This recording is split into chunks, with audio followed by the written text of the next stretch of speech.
hanya buat Engkau. Di dalam nama Tuhan Yesus Kristus kami siap memuji Engkau. Amin.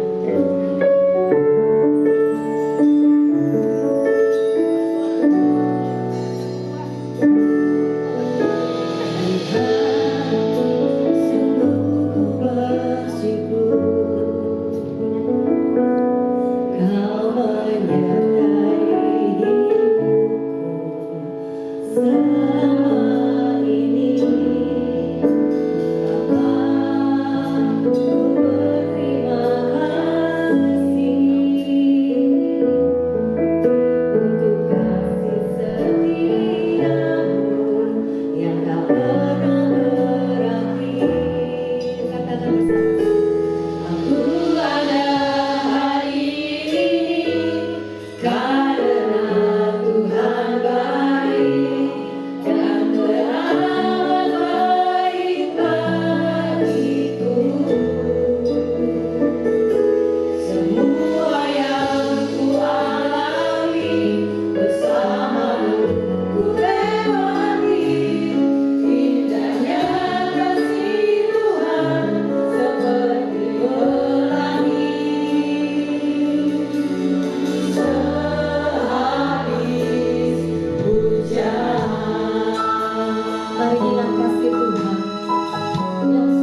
yang memuji Tuhan katakan amin. Amin. Sore hari ini kita punya sahabat yang setia, amin. Kita punya bestie yang setia, amin. Siapa namanya? Yesus, amin. Kita sama-sama ya bersukacita sore hari ini.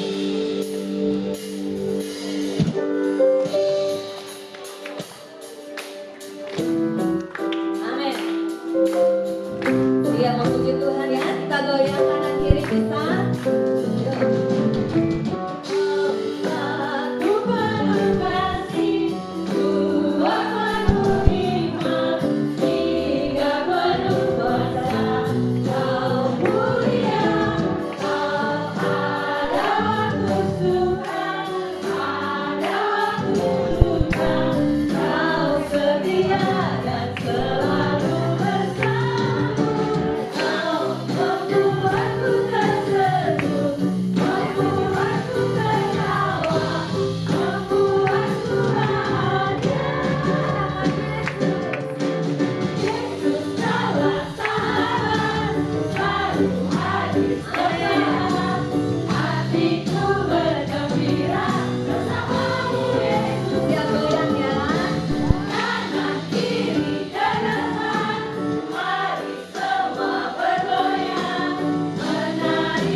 Menjadi berkat.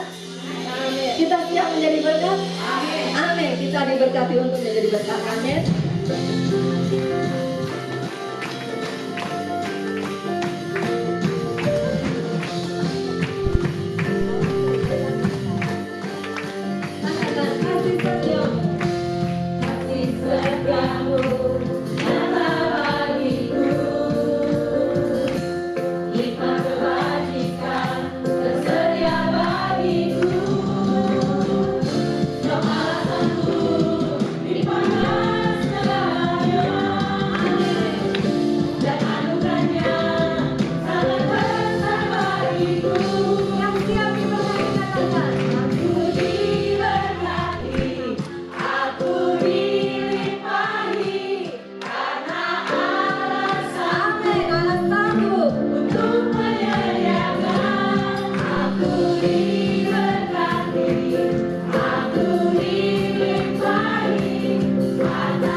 hadirat Tuhan, kita bisa menjadi berkat, kita diberkati kalau kita terhubung dengan Tuhan kita. Amin.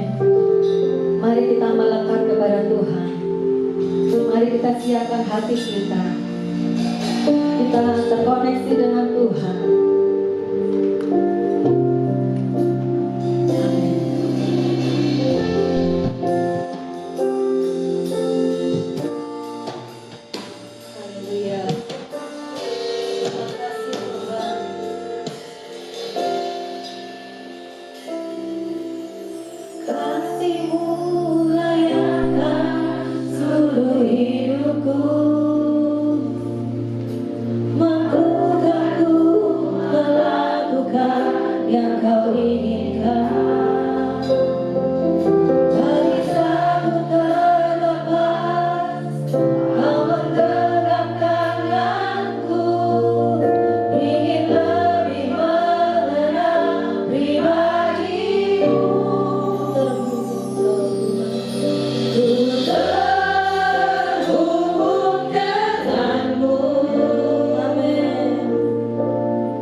urapi semua kami yang hadir, supaya Engkau melawat kami sore hari ini. Kami pulang membawa berkat firman Tuhan.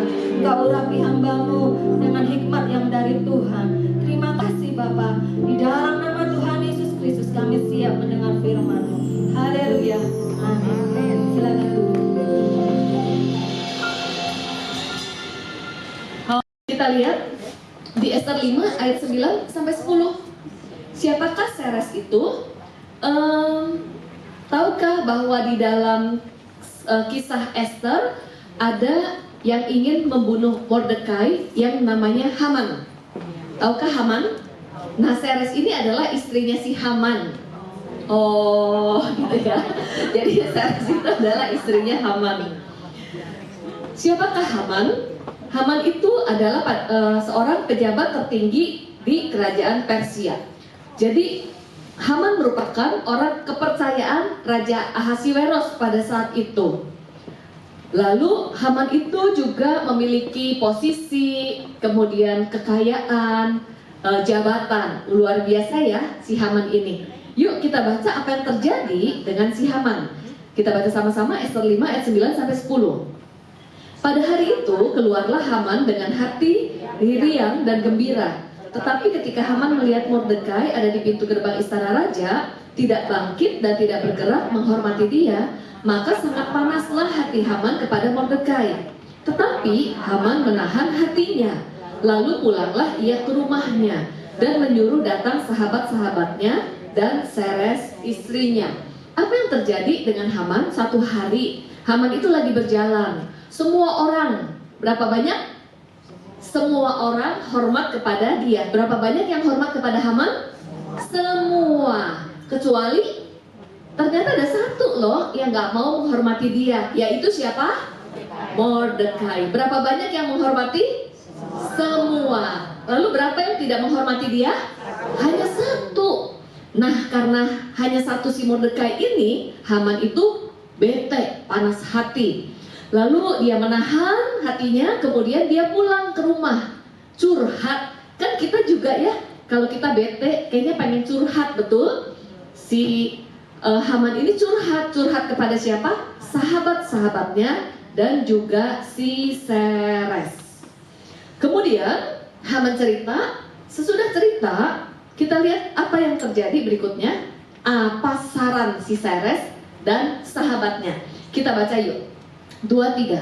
Lalu kata Seres, istrinya dan semua sahabatnya kepadanya, suruhlah orang membuat tiang yang tingginya 50 hasta dan persembahkanlah besok pagi kepada raja, supaya Mordekai digantung pada tiang itu. Kemudian dapatlah engkau dengan bersuka cita pergi bersama-sama dengan raja ke perjamuan itu. Hal itu dipandang baik oleh Haman. Lalu ia menyuruh membuat tiang itu. Ternyata si Seres istrinya sarannya apa? Suruh bikin tiang gantungan untuk menggantung si Mordekai. Lalu si Haman melihat, wah saran ini baik banget. Kita lihat ya, Seres dan teman-temannya benar-benar punya pengaruh yang luar biasa ke dalam kehidupan Haman. Kemudian disiapkanlah tiang itu. Dan ternyata apa yang terjadi? Tiang itu kan sebenarnya disiapkan untuk si Mordekai. Tapi ternyata siapa yang digantung? Kita baca di Ester 7 ayat 10.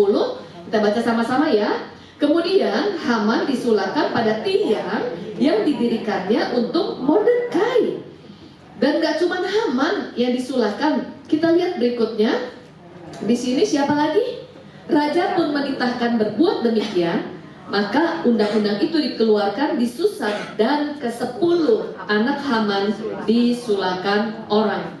Yang tadinya sebenarnya tiang itu disiapkan untuk Mordekai, tapi ternyata yang digantung adalah Haman dan ke-10 anaknya. Dari sini apa yang kita pelajari? Apa yang kita pelajari? Yuk kita lihat. Siapakah si Seres itu? Fakta nih dari Seres. Seres adalah wanita, bayangin aja ya. Ternyata Seres itu adalah wanita yang punya potensi, wanita yang cerdas. Kita sering dengar di dalam kehidupan rumah tangga, kalau misalnya ada suami yang berhasil, di balik suami yang berhasil pasti ada istri yang luar biasa yang mensupportnya. Jadi si Haman ini adalah seorang pejabat tertinggi, tangan kanannya Raja Ahasiweros, pasti ada support dari si Seres. Lalu juga pengaruh Seres kepada kehidupan Haman itu luar biasa banget. Berarti si Seres ini adalah wanita yang memiliki pengaruh nggak? Iya banget. Kemudian yang berikutnya, Seres ini adalah wanita yang dipercaya oleh suaminya. Bayangin aja, ketika Haman bete, Haman kesel, yang dicari siapa? Selain sahabatnya, si Seres. Lalu curhat. Belum tentu suami kita kalau ada masalah mau curhat sama kita, betul nggak ya? Jadi Seres ini adalah kepercayaan si Haman. Jadi ini adalah sebenarnya anugerah. Seres, wanita yang punya pengaruh, luar biasa. Lalu Seres ini adalah wanita yang pinter, cemerlang. Dan waktu Seres mengajukan ide, sampai tuh Seres itu memilih pohon, lalu pohon yang bentuknya unik, dan tiang gantungannya itu sampai disiapin lalu diukur. Jadi Seres itu benar-benar idenya tuh bagus banget. Tapi sayang idenya itu bukanlah ide yang baik.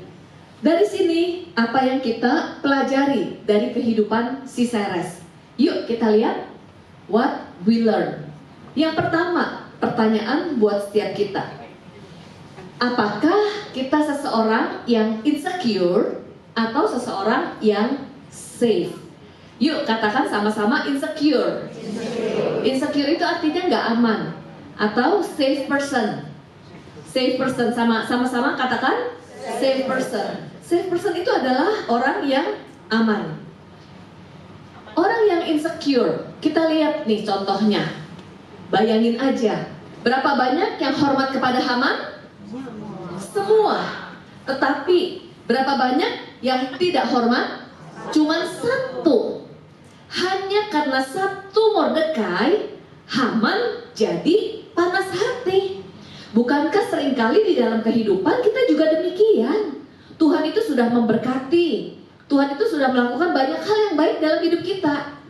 Tetapi hanya karena satu masalah, kita jadi susah hati, kita jadi sulit bersuka cita.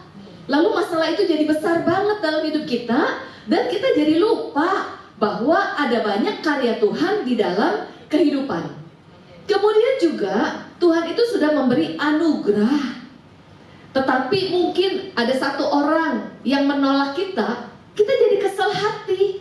Fokus kita kepada satu masalah itu. Lalu juga udah berbagai banyak kebaikan Tuhan, tetapi karena satu doa yang belum dijawab, kita jadi susah hati. Yang kita perhatikan hanya satu itu. Padahal ada banyak hal yang sudah Tuhan lakukan dalam hidup kita. Inilah ciri-ciri seseorang yang insecure, yang dilihat yang negatif dalam hidupnya, sampai lupa ada banyak kebaikan Tuhan di dalam hidup kita. Kemudian juga seseorang yang insecure. Si Seres ini kan ibu pejabat, setuju ya?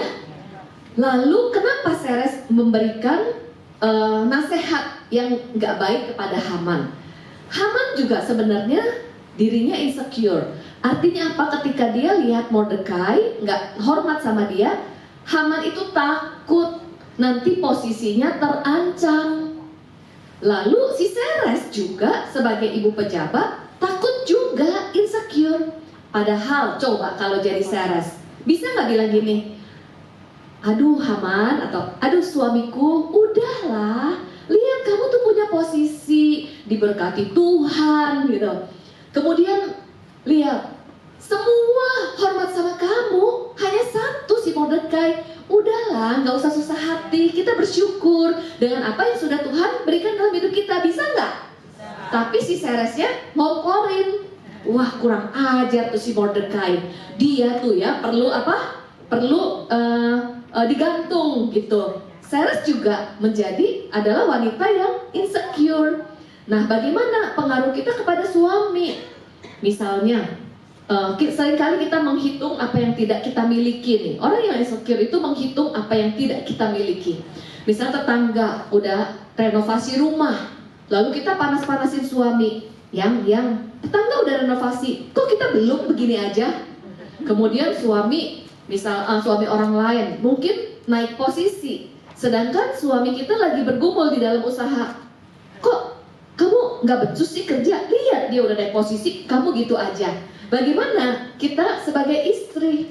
Lalu juga kenapa Haman dan Seres insecure? Karena lupa bahwa semua berkat, kemudian semua posisi itu datangnya dari Tuhan.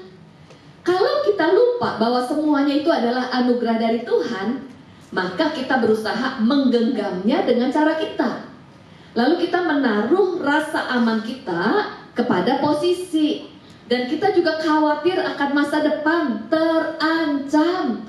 Bisa iri hati kepada orang lain, membandingkan diri kepada orang lain. Kemudian kita jadi sulit bersuka cita, kita jadi mengeluh karena kita menaruh rasa aman diri kita bukan di dalam tangan Tuhan, tetapi dengan apa yang kita lihat dan kita melihat masalah yang kita hadapi, kita jadi langsung lupa bahwa Tuhan mengendalikan kehidupan kita. Kita lupa bahwa di Yeremia menuliskan Tuhan tuh punya rancangan yang indah buat setiap kita. Karena kita lupa dan insecure, maka kita bertindak dengan pemikiran manusia, dengan kekuatan kita sendiri. Contohnya adalah ide-idenya menjadi negatif juga. Pertanyaannya, apakah kita pribadi yang insecure atau kita pribadi yang safe, aman, menaruh jangkar hidup kita kepada Tuhan? Lalu kita lihat lagi di sini, menarik banget loh. Apa yang kita pelajari dari si Seres? Ternyata si Seres ini adalah seseorang yang menyimpan bitterness, kepahitan. Oke. Tahu nggak kisah waktu Raja Ahasiweros mengadakan perjamuan, lalu Ratu Wasti juga mengadakan perjamuan? Tahu ya kisahnya ya? Oke. Raja Ahasiweros mengadakan perjamuan, kemudian mengundang para pembesar. Lalu si Ratu Wasti juga mengadakan pesta ya dengan para wanita. Kemudian Raja Ahasiweros itu memberikan instruksi kepada Ratu Wasti untuk apa? Dipanggil, memperlihatkan kecantikannya kepada para pembesar. Tahu ya ceritanya? Kemudian si Ratu Wasti nurut nggak? Enggak. Ratu Wasti menolak. Lalu Raja Ahasiweros marah. Setelah Raja Ahasiweros marah, di Alkitab mencatat bahwa Raja Ahasiweros memanggil para pembesar untuk rapat, meminta nasihat dari teman-temannya dan para pembesar tentang siapa? Apa yang harus dilakukan kepada si Ratu Wasti karena nggak nurut instruksi si Raja Ahasiweros. Kemudian juga di Alkitab mencatat ada satu pembesar yang namanya Mamucan. Kemudian pembesar itu juga memberikan saran bahwa Ratu Wasti itu harus dicopot. Kenapa? Nanti nggak jadi teladan. Ternyata satu literatur menuliskan nama samaran dari Mamucan itu sebenarnya adalah si Haman. Kemudian Haman yang salah satunya memberikan nasihat kepada si Raja Ahasiweros supaya mencopot Ratu Wasti dari kedudukannya. Tapi kan kita tahu ya, Haman ini sangat dipengaruhi oleh istrinya si Seres. Dan saran itu terkait dengan saran dari istrinya. Dan ternyata sejarah menuliskan Seres ini ada kepahitan dan sakit hati kepada Ratu Wasti. Karena waktu Ratu Wasti bikin pesta, si Seres enggak diundang. Nah, sering banget kita sebagai wanita begitu ya. Lupa ditelepon langsung ngambek. Terus kayak gitu lupa disalamin langsung ngambek. Lupa diajak langsung ngambek. Begitu udah ngambek mulai bergosip, ngomongin orang, jelek-jelekin orang. Kemudian akhirnya hatinya jadi kesal. Nah, kalau kita terluka dan marah, kemudian kita juga jadinya mengambil keputusan-keputusan yang negatif. Bukankah firman Tuhan menuliskan bahwa apa yang muncul dari perkataan dan perilaku bersumber dari hati? Sehingga jangan menyimpan kepahitan. Yuk bilang kiri kanan, jangan menyimpan kepahitan. Jangan menyimpan luka hati. Karena bisa berdampak negatif dalam kehidupan kita. Amin. Kenapa? Penting banget. Ini saya membawa botol nih. Anggap saja ini tangki hati kita. Setiap kita punya tangki hati, tangki emosi, tangki hati. Ini tangki hati saya. Di dalam kehidupan kita ini pasti berelasi dengan banyak orang, setuju? Tapi kita berelasi dengan orang yang tidak sempurna. Karena kita berelasi dengan orang yang tidak sempurna, maka orang-orang bisa melakukan kesalahan nggak? Bisa. Karena kita berelasi dengan orang yang tidak sempurna seumur hidup, maka seumur hidup itu pula kita akan terluka dan dilukai dan melukai. Ini kenyataan yang perlu dihadapi. Kemudian di dalam hidup kita akan mengalami berbagai pengalaman, ada yang positif, ada yang negatif, setuju? Kalau kita mengalami pengalaman positif, kita happy nih, seneng. Tapi kalau mengalami pengalaman negatif, kita bisa apa? Marah, kesel, kecewa, sakit hati. Oke. Waktu kita marah, kesel, kecewa, sakit hati, di sini ada kemarahan, kekecewaan, kesel, sakit hati, ada ketakutan, ada kecemasan. Nah, saya mau sharing, marah, kecewa, sakit hati, ketakutan, kecemasan itu adalah hal yang wajar karena kita punya perasaan. Kita punya perasaan. Dan perasaan atau emosi itu diberikan oleh Tuhan. Jadi waktu mengalami pengalaman yang mengecewakan, kita bisa kecewa, bisa sakit hati, tetapi bedanya apakah sakit hati, kekecewaan itu diproses atau disimpan terus-menerus, itu yang membedakan. Jadi marah, sedih, kecewa bisa mampir ke hati kita, namanya juga punya perasaan. Tapi berapa lama nginepnya? Seringkali kita simpen, nggak mau mengampuni, menyimpan kemarahan, menyimpan sakit hati, menyimpan kekecewaan. Jadi ini ada bagasi emosi, isinya kemarahan, kekecewaan, sakit hati, dan sebagainya, kesedihan, frustasi, dan semuanya. Kalau nggak diproses, kita bawa sepanjang hidup. Selama nggak diproses, ini terus akan kita bawa. Bukankah firman Tuhan menuliskan dari hati terpancar perkataan dan perilaku? Kalau di hati kita banyak sampah emosi yang disimpan, nggak heran perilaku kita jadi negatif. Perkataan kita mengkritik orang lain, merendahkan orang lain, menjelekkan orang lain, menggosipkan orang lain. Bahkan keputusan-keputusan kita pun jadi negatif karena kita menyimpan hal-hal yang negatif dalam hidup kita. Kemudian kalau ini tangki hati kita, kapasitasnya segini nih, terus menumpuk-menumpuk, bisa tambah penuh nggak? Bisa. Yang kosongnya tambah sedikit nggak? Yes. Coba bayangin, kasih Tuhan selalu baru setiap hari, tetapi daya tampung kita hanya sedikit. Kapasitas hati kita untuk menampung hal yang baru dan kreativitas dari Tuhan. Kenapa? Karena ada banyak sampah emosi yang kita simpan di bagasi kita. Lalu kalau ini penuh, kita jadi nggak bisa berpikir jernih, pikiran kita jadi negatif, makanya ide-idenya jadi negatif. Kemudian kalau ini penuh, pernah nggak kalau di rumah, dikit-dikit kita jadi gampang kesel? Anak salah dikit, kita marah banget. Lalu wanita tuh banyak banget bilang gini, saya tuh nggak mau emosi, tapi jadi emosional. Bawaannya kesel dan marah-marah, pernah? Sering banget ya. Kenapa? Karena kita menumpuk bagasi emosi di hati kita. Kita bawa kemana-mana, Lalu, ini perlu diproses loh. Selama ini nggak pernah dibersihkan, itu akan terus ada di bagasi emosi, terus semakin penuh, dan panen rayanya. Ini bukan kata saya. Kata teori, panen rayanya di umur 60 tahun ke atas. Wow, 60 tahun ke atas idealnya semakin bijaksana. Tapi adakah yang semakin senior semakin bermasalah?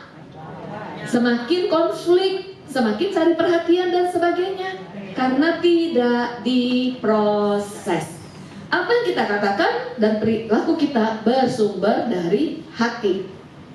Disinilah kita juga lihat apa yang terjadi dengan Ceres. Kemudian yang ketiga, apa yang kita pelajari? Pertanyaannya buat setiap kita. Kita ini menjadi pribadi yang seperti apa? Pribadi yang memberikan dampak yang positif atau negatif di dalam kehidupan kita. Contohnya si Ceres ini. Yuk kita lihat. Ceres memberikan pengaruh negatif kepada Haman, kasih nasihat yang negatif. Lalu kita lihat lagi contoh-contoh dalam Alkitab di mana para wanita itu wow, punya pengaruh yang luar biasa loh kepada istrinya. Saya coba bacakan ya di sini. Coba kita sebagai istri nih, stres, panas-panasin suaminya, jadi provokator. Kamu jangan mau ditolak sama si Mordekai, jangan mau kamu diperlakukan begitu. Bukannya bikin adem ya, tapi provokator. Lalu berikutnya ada juga loh istri yang suka menghasut suaminya. Contohnya siapa? Si itu loh, si Sarah, ya, menghasut si Abraham untuk ambil Hagar. Kemudian kita lihat lagi, mempengaruhi keputusan suami. Lalu contohnya ada istri yang diam-diam ambil keputusan sendiri. Udah tahu suaminya ada keputusan, tapi diam-diam mengambil keputusan yang berbeda. Contohnya siapa? Ribka. Udah tahu si Ishak mau mengurapi si Esau. Lalu Ribka menipu, mengajak Yakub untuk menipu papanya. Wow, ini pengaruh yang seperti apa? Coba kita cek, kita menjadi istri memberikan pengaruh yang seperti apa buat suami kita. Lalu juga ada istri yang remote control. Nah, remote control contohnya di dalam Alkitab si Herodias itu kan sakit hati sama Yohanes Pembaptis. Lalu menyuruh anaknya si Salome untuk kipas-kipasin papanya supaya membunuh Yohanes Pembaptis. Ada juga nih istri ngomong sama suami gak terpengaruh, tapi suruh anak bilang sama papa tuh untuk lain-lain sebagainya. Jadi kita tuh jadi remote control, menggunakan orang lain dari belakang untuk mempengaruhi suami kita. Ada lagi di dalam Alkitab suami yang istri yang take over tugas suami. Contohnya siapa? Isabel. Udah panas-panasin suaminya, udah gitu tanggung jawab suaminya, tapi dia take over. Lalu juga ada Ratu Wasti tidak mendengar perintah suami. Sehingga pertanyaannya buat setiap kita nih istri yang bagaimana? Kita juga mempengaruhi sekeliling kita, teman-teman di dalam pelayanan, teman-teman di sekitar kita. Apa pengaruh yang kita sampaikan? Kita lihat di sini, istri yang mengendalikan suami. Atau apakah kita memberikan pengaruh negatif, menjadi sering konflik, menyalahkan orang lain, mengintimidasi orang lain? Pertanyaannya, waktu kita ada di rumah, kita memberikan damai sejahtera di rumah atau membawa tekanan? Saya jadi ingat, saya pernah, kan gini, setiap waktu anak-anak saya masih kecil, setiap tahun kita ini suka nyetir mobil ke Semarang gitu. Makanya kesini juga saya nyetir sendiri karena seneng nyetir. Jadi setiap tahun bersama anak-anak ke Semarang, nyetir mobil, nengokin papa mama mertua. Satu hari tuh pernah pulang dari Semarang, jadi mobil yang satu dititipin ke rumah adik. Lalu kita pulang dari Semarang, mau ambil mobil dari rumah adik di Jakarta. Kami tinggal di Lipo Karawaci. Dari Semarang mampir di Jakarta ke rumah adik, ambil mobil yang satunya lagi. Jadi pulang ke Lipo Karawaci berapa mobil? 2. Anak kami 2. Saya nyetir, suami saya nyetir, anak 2 ya. Oke. Udah gitu, kita mau jalan nih 2 mobil sama-sama. Saya tanya sama anak saya, satu temenin papa, satu temenin mama ya, gitu. Ternyata anak-anak nggak ada yang mau bareng saya. Jadi dua-duanya ikut suami saya, gitu. Terus di mobil saya kesel loh, dasar nih ya, gitu ya. Udah gitu sampai di rumah siapa yang diomelin? Suami. Saya bilang ini, kamu tuh ya, kok nggak bilang sama anak-anak? Kenapa sih? Kamu nggak bilang sama anak-anak, temenin saya gitu. Suami saya bilang gini, saya tuh udah suruh anak-anak temenin mamanya, nggak ada yang mau. Anak-anak bilang gini, karena kalau sama mama nggak enak, dimarahin terus, dikritik terus. Jadi kalau ada mama tuh nggak enak, serasa salah terus. Dari situ tuh saya tuh ketabok loh gitu. Ternyata kalau anak-anak deket saya, mereka tuh bukannya tentram, tapi tertekan. Sehingga kehadiran saya bukan membawa ketentraman seperti yang tertulis di 1 Petrus, apakah menjadi wanita yang kehadirannya membawa ketentraman, tapi justru kehadiran saya membawa tekanan. Nah, nanti kalau pulang boleh tanya nih kepada suami dan anak-anak, apakah kehadiran mama ini membawa ketentraman atau tekanan? Yuk marilah kita bertobat sama-sama ya. Karena istri mempengaruhi atmosfer di dalam rumah tangga. Apakah kita sering konflik dan sebagainya. Lalu setelah kita belajar dari Ceres, yuk bagaimana caranya supaya kita bisa memberikan positive impact, bukan toxic impact yang membuat orang menjadi negatif, lalu membuat orang jadi tertekan, membuat orang bukannya bertumbuh, bukannya membangun suami kita untuk bertumbuh menjadi seorang pemimpin, tapi kita sering menyalahkan dan sebagainya. Yes, but how? Bagaimana caranya supaya kita bisa menjadi seorang wanita yang memberikan impact yang positif? Kita lihat di sini ada 3 L, yaitu reconnect to God, terkoneksi dengan Tuhan. Yang kedua, karena semua bersumber dari hati, kita perlu restore our heart. Yang ketiga adalah reset our purpose. Pertanyaannya buat setiap kita, apa tujuan hidup kita? Reconnect to God itu berbicara tentang apa? Siapa yang yakin bahwa kita ini dikasihi Tuhan tanpa syarat? Boleh angkat tangan? Wow, benarkah? Yuk kita baca ayat ini. Kita baca sama-sama dengan keras ya. Ini salah satu ayat favorit saya. 2, 3. Sehingga oleh imanmu Kristus diam di dalam kasihmu, dan kamu berakar serta berdasar di dalam kasih, supaya kamu bersama-sama dengan segala orang kudus dapat memahami betapa lebarnya dan panjangnya dan tingginya dan dalamnya kasih Kristus, dan dapat mengenal kasih itu sekalipun ia melampaui segala pengetahuan, supaya kamu dipenuhi di dalam seluruh kepenuhan Allah. Siapa yang yakin dikasihi Tuhan tanpa syarat? Sekarang saya tes, saya tanya. Berandai-andai. Di sini ada yang belum menikah? Oh ada. Oke. Berandai-andai yang sudah menikah dikasih kesempatan untuk adopsi anak di panti asuhan.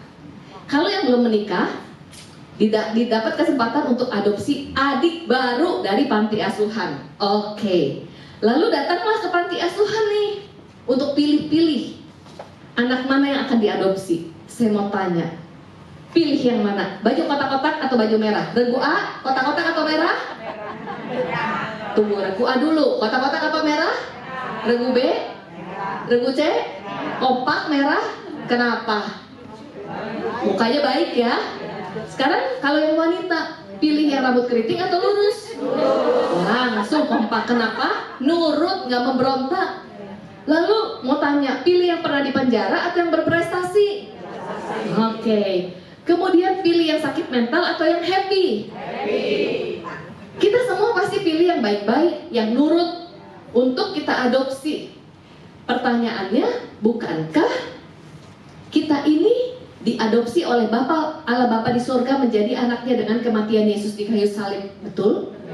Tetapi waktu Tuhan menebus kita dan mengadopsi kita, bukan karena kita lebih baik dari yang lain?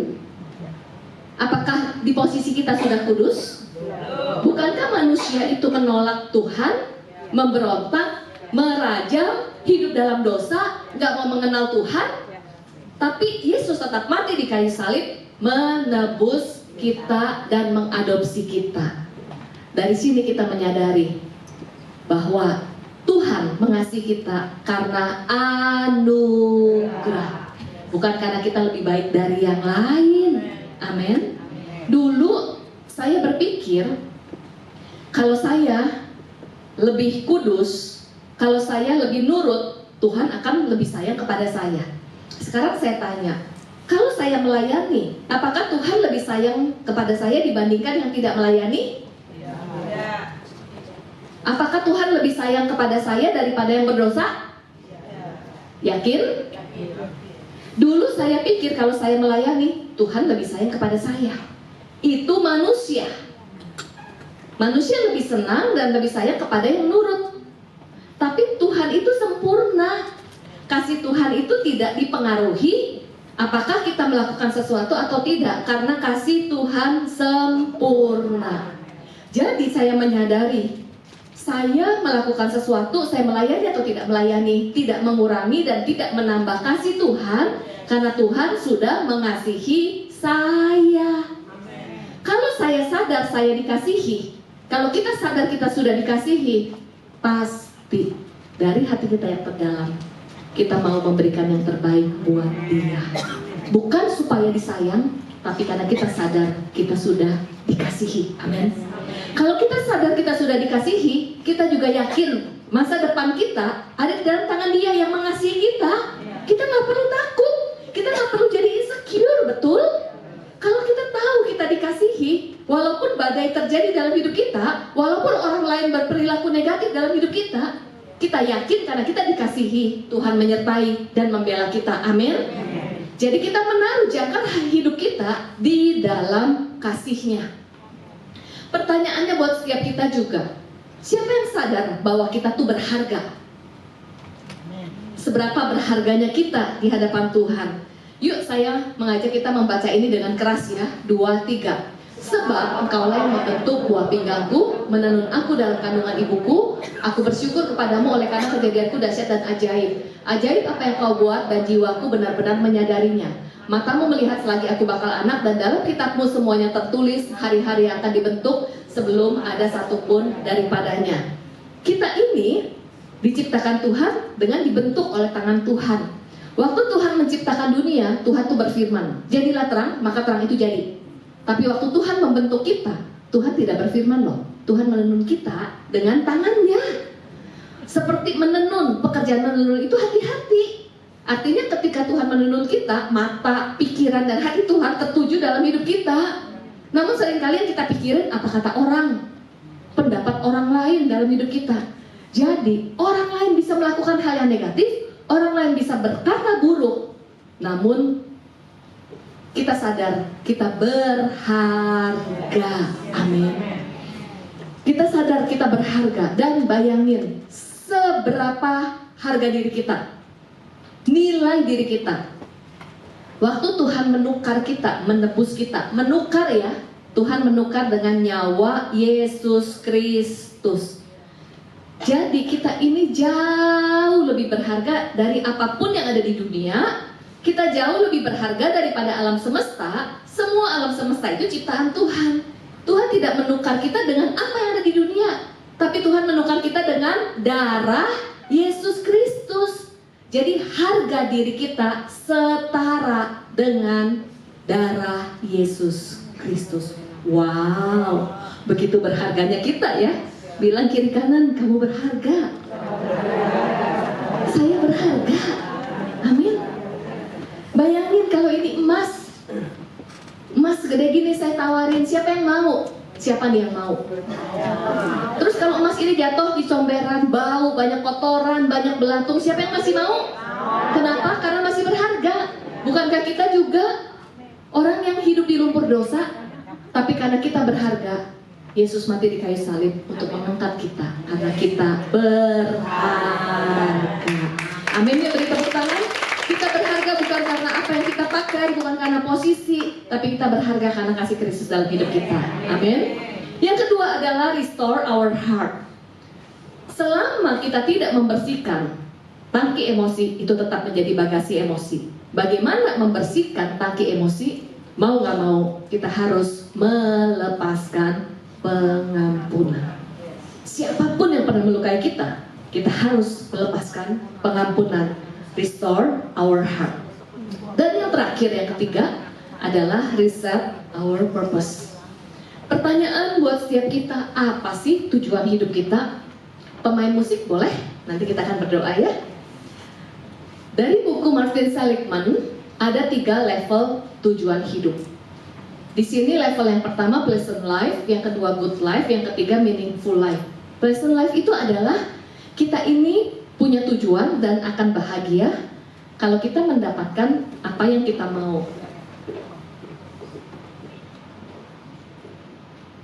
Kita ini akan bahagia kalau mendapatkan apa yang kita mau. Boleh gak dalam hidup kita pengen punya rumah? Boleh gak pengen punya aset? Tapi apakah tujuan hidup kita hanya akan bahagia kalau kita memiliki aset? Kalau tujuan hidup kita hanya mendapatkan yang ingin kita mau, tanpa sadar berapa banyak orang Kristen yang menjadikan Tuhan tempat untuk meminta-minta, memaksa Tuhan untuk memberikan jawaban buat doa kita. Dan akhirnya 1000 kebaikan Tuhan mudah kita lupakan, hanya 1 doa yang belum dijawab.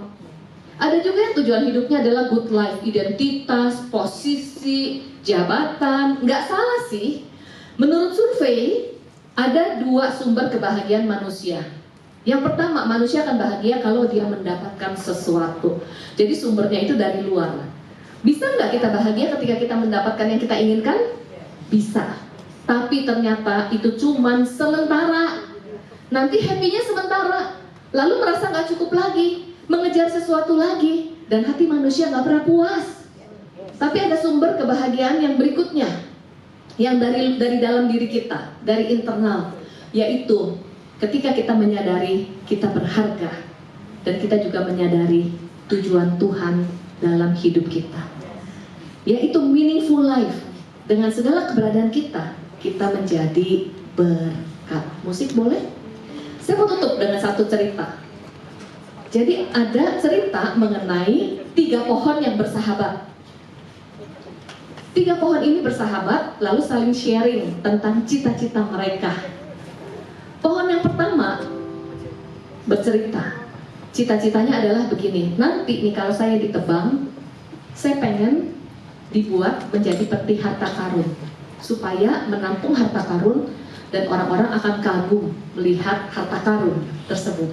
Pohon yang kedua punya cita-cita, kalau nanti saya ditebang, saya pengen jadi kapal pesiar yang mengangkut raja-raja dan pembesar, sehingga orang-orang tuh akan mengagumi saya sebagai kapal pesiar yang besar.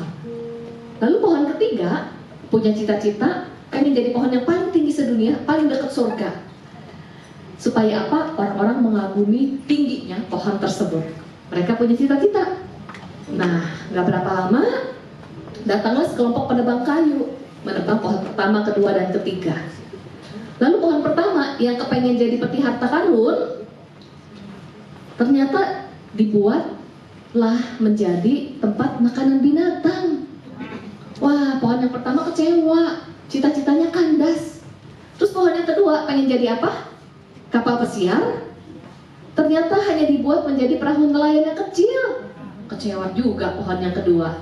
Pohon yang ketiga ditebang, padahal pengen jadi pohon yang tinggi, udah ditebang, terus ditaruh di gudang yang gelap, sampai lumutan.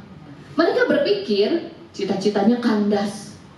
Tapi satu hari nih, pohon yang pertama, tempat makanan binatang, satu hari disitulah lahir Tuhan Yesus Kristus di atas palungan, menjadi tempat lahirnya Raja segala raja, di mana orang Majus dan raja-raja datang menyembah Tuhan Yesus. Terus pohon yang kedua, hanya perahu nelayan yang kecil. Satu hari ada segerombolan pria naik perahu itu. Tiba-tiba datanglah badai. Pohon yang kedua ketakutan. Saya ini bukan perahu yang besar, sebentar lagi saya pasti tenggelam. Tapi ternyata satu pria dari sekelompok orang itu berdiri dan menghardik badai, dan badai reda. Ternyata perahu ini mengangkut siapa? Tuhan Yesus Kristus yang sanggup melakukan mujizat.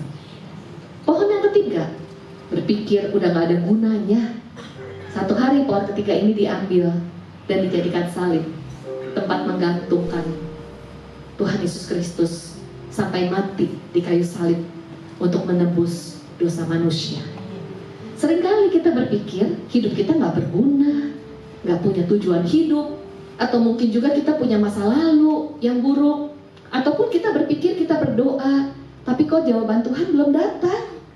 Tapi Tuhan tuh punya rencana yang indah dalam setiap hidup kita. Tuhan tuh punya tujuan dalam hidup kita, bukan untuk hidup bagi diri sendiri, tapi Tuhan mau hidup kita menjadi berkat, memberikan pengaruh yang positif dengan menjadi terang yang bercahaya. Kita yang sudah ditebus, sadarilah, itu adalah anugerah. Namun ada banyak jiwa-jiwa yang belum mengenal kasih Kristus. Amin. Saya mau mengajak ibu-ibu kita naikkan pujian ini yuk. Boleh worship leader bantu menyanyi. Dan kita percaya Tuhan mau hidup kita menjadi persembahan yang hidup bagi Dia. Mari kita naikkan pujian ini, Ku Membawa Hatiku.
depan, khawatir akan kehidupan karena menghadapi tantangan dan pergumulan, ada pesan Tuhan buat setiap kita, jangan menyerah. Amin. Mungkin selama ini juga kita berjuang mengandalkan diri sendiri, tapi hari ini Tuhan ingatkan, sadarilah bahwa Tuhan bekerja dalam hidup kita. Amin. Andalkan Dia. Kita menaruh rasa aman di dalam kasih-Nya. Pandang salibnya, Dia yang sudah mati mengasihi